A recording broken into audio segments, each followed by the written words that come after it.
For instance, in my first film, I had a whistleblower, a very high up guy, sacrifice his career to expose all this radioactive waste contamination that was being covered up. And that film resulted in a health study being done. It resulted in this whistleblower who sacrificed his career, resulted on him then being on a citizens review board for the cleanup of radioactive waste at this factory, the Savannah River site in South Carolina. So it's those kinds of things that, inform me in how you tell a story and inspire people and really reach the truth.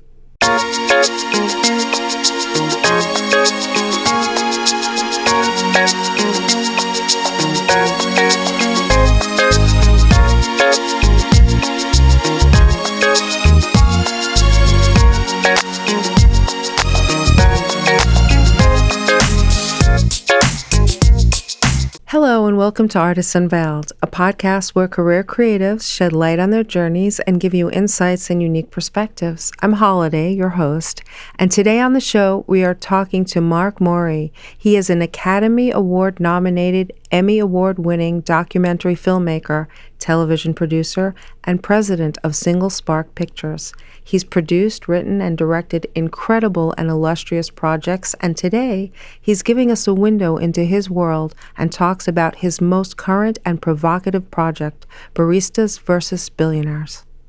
Hello, Mark. Thank you for coming today. It's a pleasure to have you on the show. Well, hello, Holiday. It's great to be here. I'm really looking forward to the conversation. Wonderful. What would you say is the genesis of your interest or your work in documentary film? Well, I was a political activist before I became a filmmaker, and I really looked at making documentary films as another form of political activism, may be able to reach a much broader audience. Wonderful.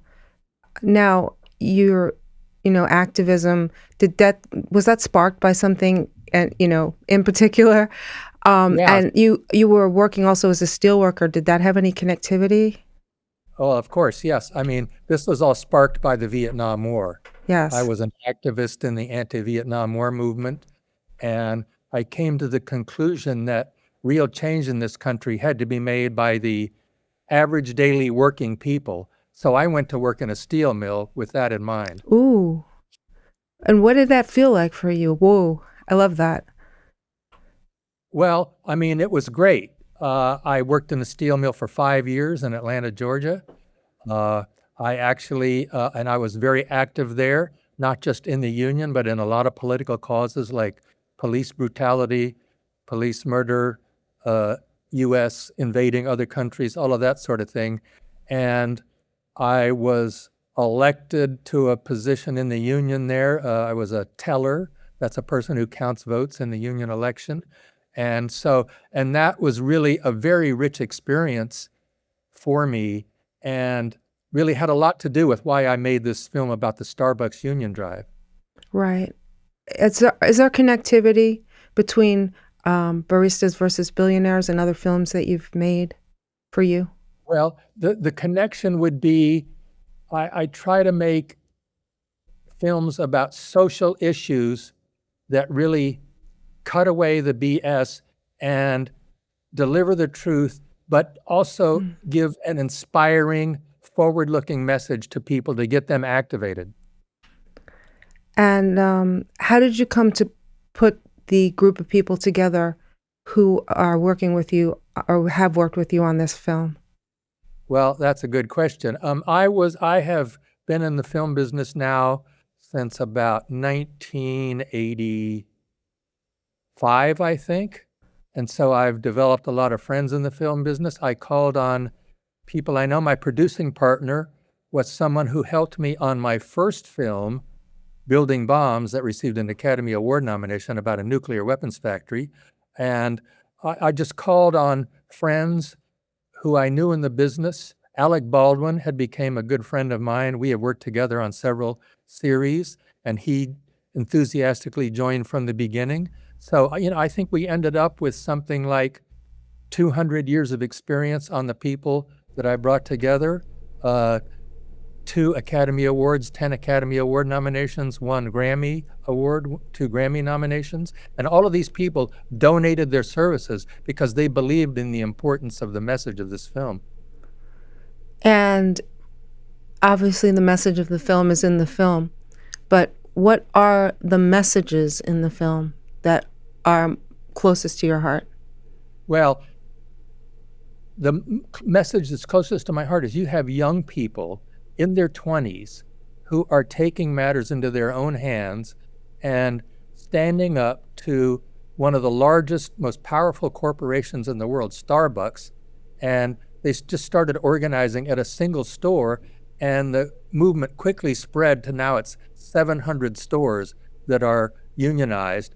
And this was really initiated from the bottom up by the baristas themselves, and it's a very inspiring story of what people can do to take a stand and fight against this wage gap, this decreasing income and increasing wealth among these billionaires and decreasing income and benefits. I mean, as I'm sure you know, many young people are not getting by. They're having to pay student loans. They can't keep up with that. They feel like they can't buy a house and have children and form a family. I mean, this is really... No, I know people who have actually taken on 3 jobs and can't pay the rent.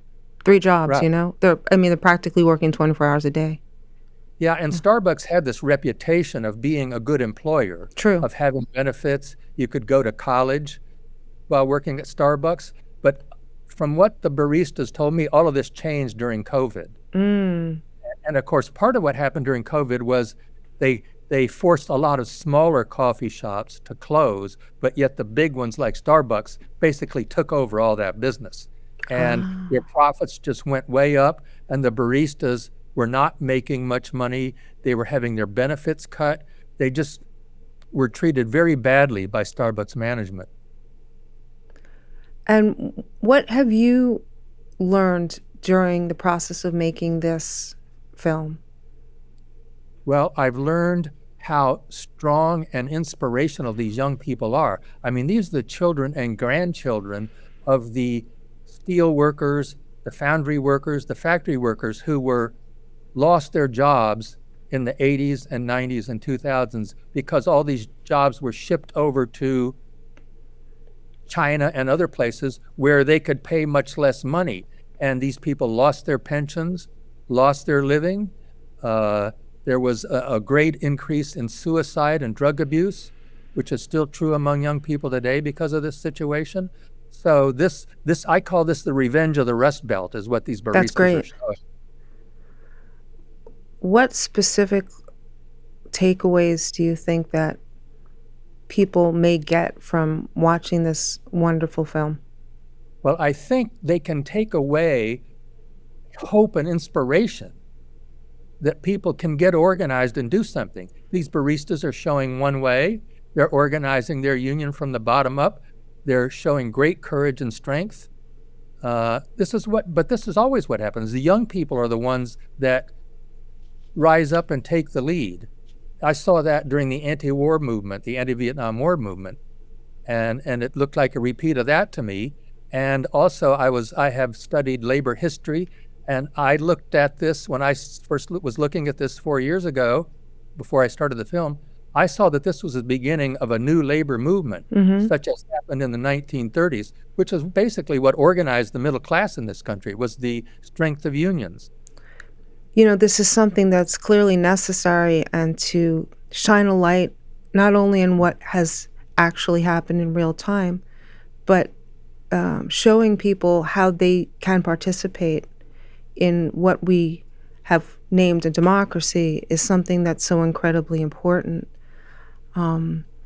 What do you think that has allowed this production to come together? Well, I mean, the time is ripe for it because of the widening wealth gap, the clear corruption at the top of the system, the feeling that people just fall farther and farther behind. I mean, that's the conditions we're in. Unions have gone downhill for the last 20 years, 40 years, 50 years, 60 years, but now unions are more popular now than they were dating back to the 1960s. And of course, this is just one form of getting organized and doing something about it. Certainly. And in this production, have you met any people that have really inspired you one-on-one? Well, sure, yeah. I mean, and you can see in my film, Baristas versus Billionaires, you see Howard Schultz call a union meeting, an anti-union meeting. A union meeting is which he wanted to talk the Starbucks baristas out of voting for the union. And I mean, he had to be pretty worried. Howard Schultz came back out of retirement to run Starbucks in order to crush the union. And Wow.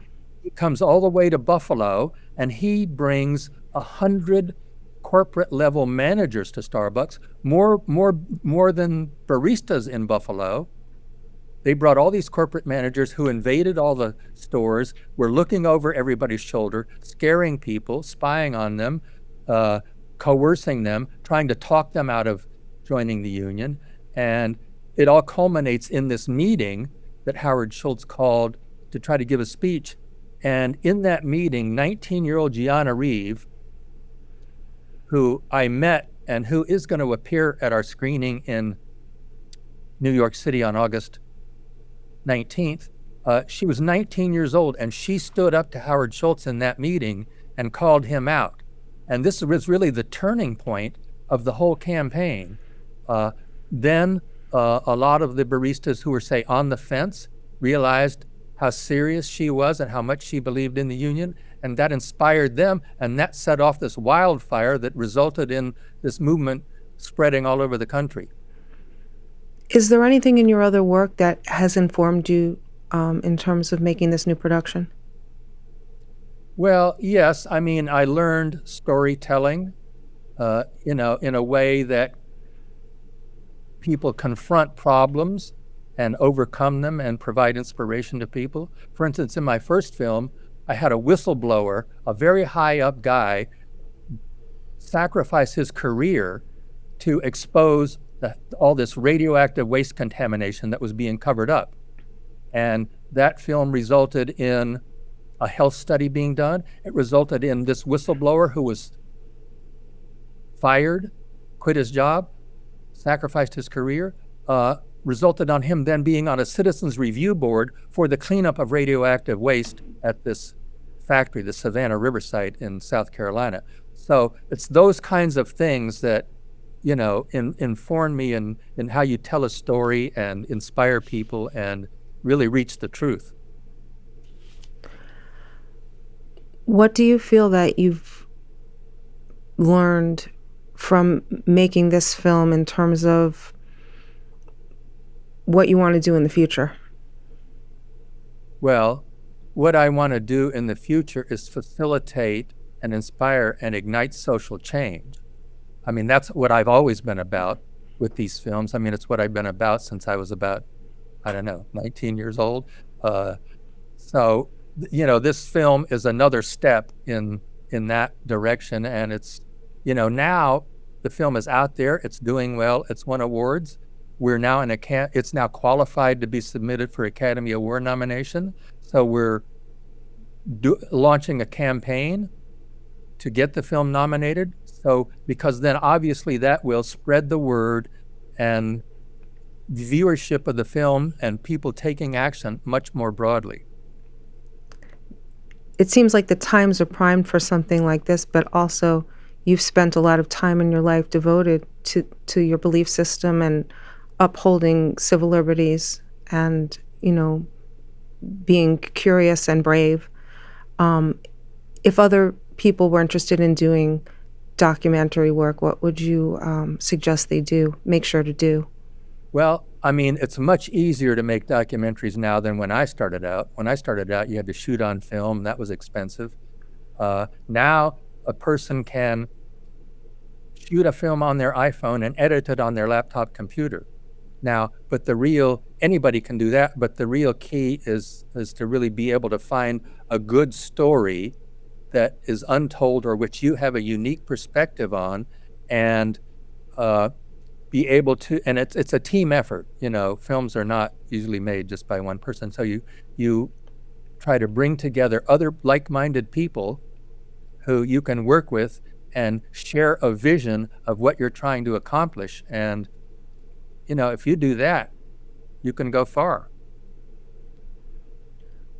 What was the significant thing, or what were the significant things that had you segue from having this feeling of, being an activist and wanting to understand certain things in the world so that you could get a hands-on feeling for them and really stand behind what you believed in, and actually starting to make films? Well, one thing I saw, I saw obviously you get into filmmaking because you see media playing a certain kind of role. And dating back even to the Vietnam War and before that, the mainstream media was just lying a lot of the time. They lied about Vietnam. They're lying about what's going on now with Iran and Ukraine and all these other things, and the economy. And I saw a lot of crap on TV, and I actually said to myself, without any experience or knowledge, I can do something better than that. Maybe that was a little arrogant, but I did. Sometimes you know. Sometimes Yeah. you know. Yeah. Were there any people who had inspired you at that Well, point? yeah, there were various documentary filmmakers that inspired me. Barbara Koppel, who made the Academy Award-winning documentary Harlan County, USA, about these miners on strike in Harlan County. She was an inspiration. There's a Dutch documentary filmmaker, Joris Evans. He was an inspiration to me. And there's a rich history of documentaries dating back to, the 1920s. And of course, I took inspiration from narrative filmmakers too, like Sergei Eisenstein and his film Battleship Potemkin. But what happened on the first day? How'd you get your hand on a camera? What Okay, happened? well, that's a very good question, and that's an interesting story. I didn't get my hands on the camera. I shot a camera, and I took a little bit of film school, and I shot what I could and made a couple of little nothing films. But a friend of mine who wanted to be a filmmaker told me that he was organizing a protest at this nuclear weapons factory. And when he started telling me about this nuclear weapons factory, I was living in Atlanta. It was right in our backyard in South Carolina. And I thought I knew a lot about what was going on with politics and so forth, but I never even heard of this place. So I said, okay, so this is a big secret. So this is the kind of thing I want to make a film about. We can expose something. So I just had an idea, a vision, and I was chatting to a friend of mine from the anti-war movement who had become a cameraman. And I described what I thought this opportunity was for this film, not trying to convince him to do anything, just because that's, what I was thinking. And he said to me, well, you know what? I'll shoot the film for you. I'll get the crew, and we'll work for free. So I was in business. And of course, then I spent a whole summer filming protesters at this Savannah River site. And I came back that fall and I started looking at the footage and I said, well, this isn't anything. Everybody's seen footage of protesters. Where's the story here? Right. Then I realized I found two people among the protesters. One was the whistleblower who had sacrificed his career, and one was a physicist who had retired from the plant, who had a great guilt feelings about having devoted his life to nuclear weapons. And those became two of the featured people in that film. What do you think is the force behind projects that move off the ground and maybe projects that might not? Well, you gotta have a real kind of stick-to-itiveness. I don't know about my talent as a filmmaker, but I know I'm like a dog on a bone. I spent 5 years making that first film. And I didn't, and it got an Academy Award nomination, which just shocked the hell out of me. When they called me, I dropped the phone. So, what I found I was able to do was inspire other people to join my team to help buy into this vision and help realize it. And that's what we've done on Baristas versus Billionaires.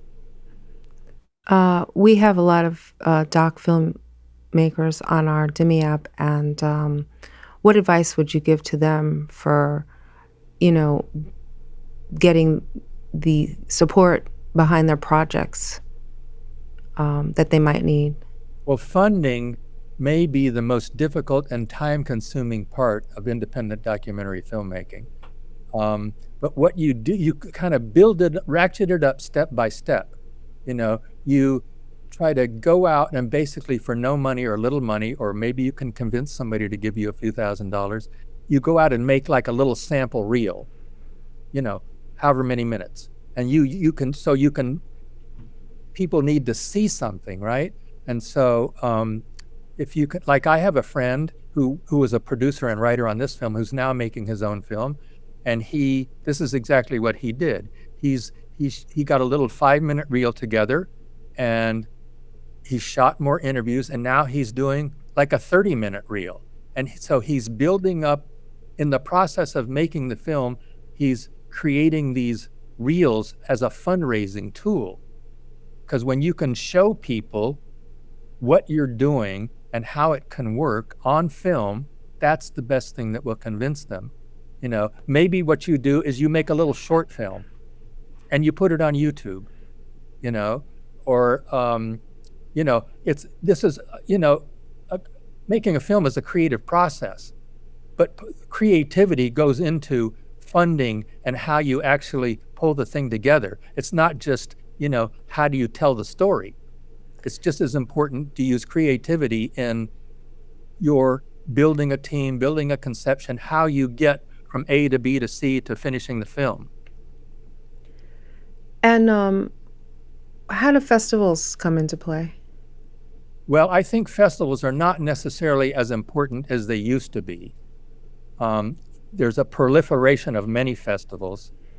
Every street corner actually has a festival. Yeah. And some filmmakers who are new to it might think, might not, there's a whole strategy and creativity to film festivals, and it's worth studying and reading up on and talking to people who know how film festivals work. Some filmmakers assume you go to a film festival and a distributor picks up your film. That is rare. And of course, I think Sundance gets something like 10,000 entries or something like that. And so there's a lot of people making film. It's very competitive. So I think sometimes the films that people believe got distribution for these festivals actually had distribution before they went to the festivals. Well, yeah, that's true. And sometimes, in rare cases these days, you do get a distribution deal from a film festival. But, there's a whole lot of strategy that goes into film festivals, getting distribution. And, one of the things now that I've had all these years of experience and other people on my team have a lot of experience, we can bring this to bear in pushing this film out there. And it's an uphill battle, even for us. Why should people be inspired to make documentary films? Well, things are different today. Everyone has a phone that can photograph something. iPhones are widespread. They shoot in 4K, which is what you need to be on television and so forth, and in movies. I would say, you see something going on that you don't think is right, see if you can get your phone out and take a picture of it or film it and post it on social media. I mean, this is one form of social activism. There's lots of bad things going on. ICE arresting people, things every day in your local town. It's hard to find a place where bad things are not going on. So I would say, I mean, it's so important to ignite a gestalt of people to make a backdrop in our present-day society where this is not the default, where these things don't happen and they're not considered ordinary or acceptable. Correct, yes. And I would say as far as art goes, the way I look at it is you're trying to concentrate and distill something into a film, a picture, a book that is higher, it's on a higher level than just everyday happenings. And if you have the skill and the temperament, you can make it art which is above everyday life. And that's what can be Something to inspirational. aspire to. Yeah. Yeah. Where do you think a documentarian finds the balance between the message, the important message that they believe they want to put out there, and the message that starts evolving? Well, it's important to get feedback and have other people involved. And that's partly what happens when you make a short little reel and then a longer reel. And I even test screen my films with various audiences to get feedback, because you become so buried in it and so immersed in it, you might not realize fully how the effect certain things in the film is having, or may not be as clear to people. So yeah, I mean, you talk to people maybe on your team and supporters, talk to them about what your idea is, showing them stuff and getting feedback. And in documentaries, editing is critically important, because the film is really made in the editing. And you can shoot a story and think it's one thing, and you get in the editing room and you find out it's a whole different thing, or you end up discovering better ways to tell the story. And in fact, my best documentaries have been where I shoot and edit, shoot and edit, shoot and edit. In other words, you kind of build the thing up and you can see certain holes, or you need certain things, and you keep going back. Rather than like a narrative film where you just film the whole thing to a script and then go edit it. That's, in my mind, the best way to make a documentary. How do you know when to stop shooting? Well, that's a good question. And it's as much about, are you shooting the right stuff? You go, like I said, I was just going out and shooting interviews, and I like the idea of shooting to discover the story, right? And that to me feels more real in a documentary. And knowing when to stop shooting, well, you keep assembling your film, you keep editing it, and you are getting feedback from people, and you're finding holes in it. You find you need things. I mean, we spent several years shooting this film. Mm-hmm. And even late in the game, when I had a rough cut, I had my friend Glenn Silber, who's a 2-time Academy Award nominee, came in and looked at it, and he gave me some ideas that really helped the film a lot, shortened it and made the story more clear. And so I think you have to really be open to that kind of feedback. Also, if you have the leisure and you can look back on it, you can look back on footage you got from 6 months ago, or a year ago, and if you have that hindsight, it can inform you too, if it works in your favor to develop it over time. Right, and this is where an editor can be crucially important, because you've got something in your head about what you think you've got. Right. The editor, a good editor, will be completely objective about it. He'll tell you, this is working, this is not working, you need this, you don't need that sort of thing. And how do you stop yourself and say, hey, this is finished? Well, some people run out of money. There's that way. Yeah. The creative way, run out of money. Well, if you have the right vision for your story, what happened to me in one case, in one of the films I made, I ended up dropping a scene that I thought was critical to the film. And once I did that, then I knew it was done. I had dropped the scene, okay? But it just wasn't working with the flow. It was an important point, but it didn't work in the film itself. So in that case, that's when I knew I had the finished film. Right, this thing is valuable, but I'm not putting it in. I know I'm done. That's one way. But if your story is really, if you feel you've told the story as well as you can, and your team, and you decide certain feedback from your team may be right or may not be right, whatever you have to get to a point where you've told your story. So in a situation where there's someone that you think is key to get into your documentary, how do you go about that? You know that in your mind, this is an important person whose voice I want to speak this message. And also, if that isn't possible, then what do you do? Well, this is a creative problem-solving issue. I tried to get Howard Schultz to agree to an interview. He wouldn't do it. But luckily, there was lots of video of him on CNN, CNBC, all over the media. And under the fair use policy, we could put it in our film and use it. So we were able to do that. So that's how we solved that problem. You know, you can't always get what you're looking for, and that's... Sometimes that shapes the film in an interesting way as well, though, right? Yeah, it's a creative challenge, and you solve it one way or another. Either you find a way to get to the person and get them to agree, or you find another way, another approach to the story, or an alternative person. It's just a creative problem-solving issue. Mark, what surprised you most in the making of this film? What surprised me most? Well, I tell you, when I saw Gianna Reeve, 19 years old, standing up to Howard Schultz, that was so shocking and inspirational. In fact, when Alec Baldwin saw that, and I showed him that footage, he had her on his podcast. And so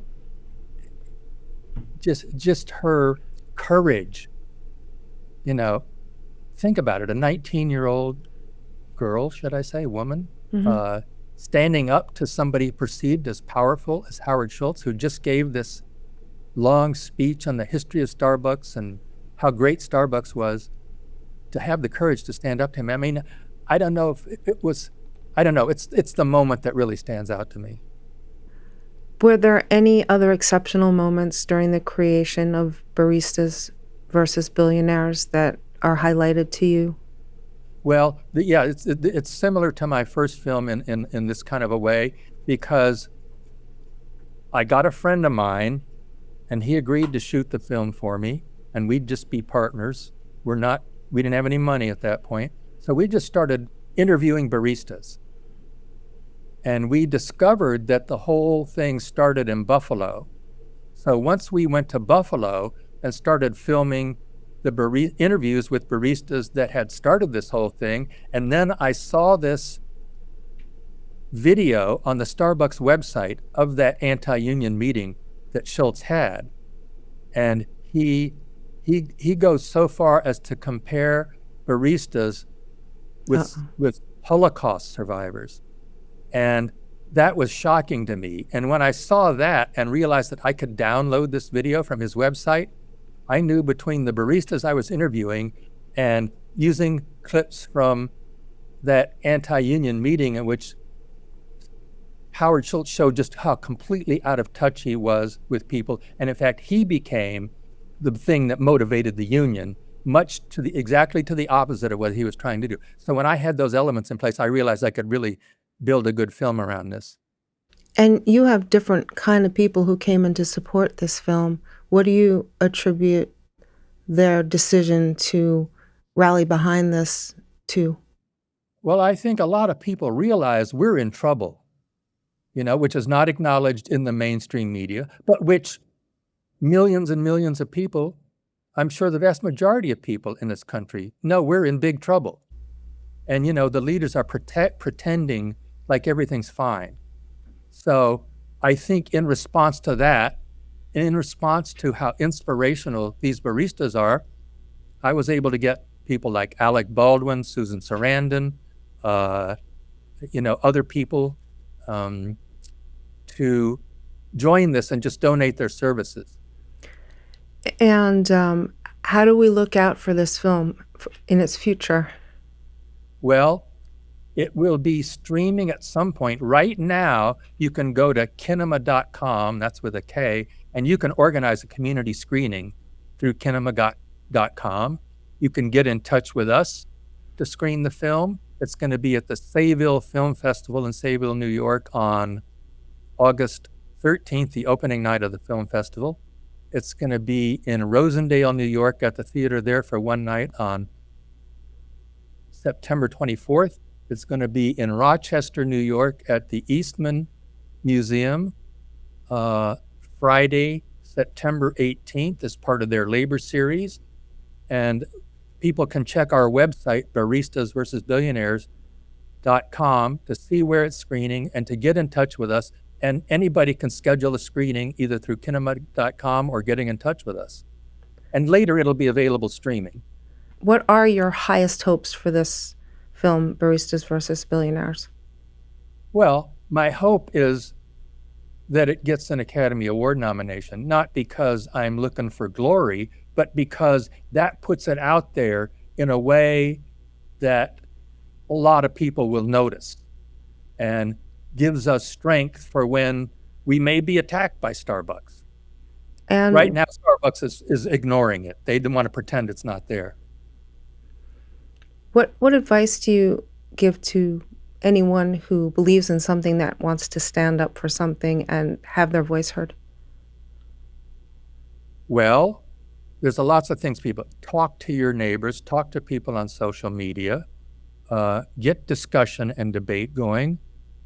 You can organize a community group. You can organizing a screening of this film. Wherever you are, you can do something. And when people come together and start discussing these things, they can build organization and take action. I mean, some of the action Starbucks baristas are asking people to take right now is delete the Starbucks app. Support Starbucks union stores. Don't support non-union Starbucks stores. And I know the Starbucks Workers United is going to have a big announcement at the end of August about stepping up their campaign, so I suggest people watch out for that. Is there anything else that you want to share, Mark? I mean, I appreciate your time and effort in going into this. Like I say, people can get in touch directly with me through our website. There's lots of information on our website, who all our crew is. We publish a newsletter.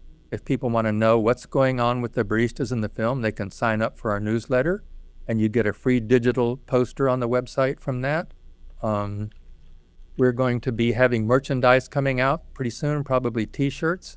And I would just say, take inspiration from these baristas, take matters into your own hands and do something. I want to acknowledge you for your caring spirit and your courage. And I want to thank you very much for coming on to the show today to discuss this very important film, Baristas versus Billionaires. And I hope that you get the distribution you deserve and that a lot of people get involved in watching the film and understanding the meaning of the movement. Well, thank you so much for that. And I'll say one more thing. I mean, the mainstream media is not going to promote this film. It's a grassroots effort. That's why we're offering local community screenings. And if there's distribution, it's because some distributor will become convinced that there's an audience for it. Mm-hmm. We know there's an audience for it. Oh, there's an audience for it, all right. Yeah, there's a hungry audience for it. Exactly right. I agree with you. And that's a lot of why I made it. Or we made it. Our whole team made it. But the distributors have to be kind of, I don't know, I don't want to say hit in the head with a 2x4, but maybe a 4x4. Is there such a thing? On one level, they don't care what the content is. They want something that gets eyeballs. And so, if people make noise about the film and post about it on social media, it'll get distribution. Amen.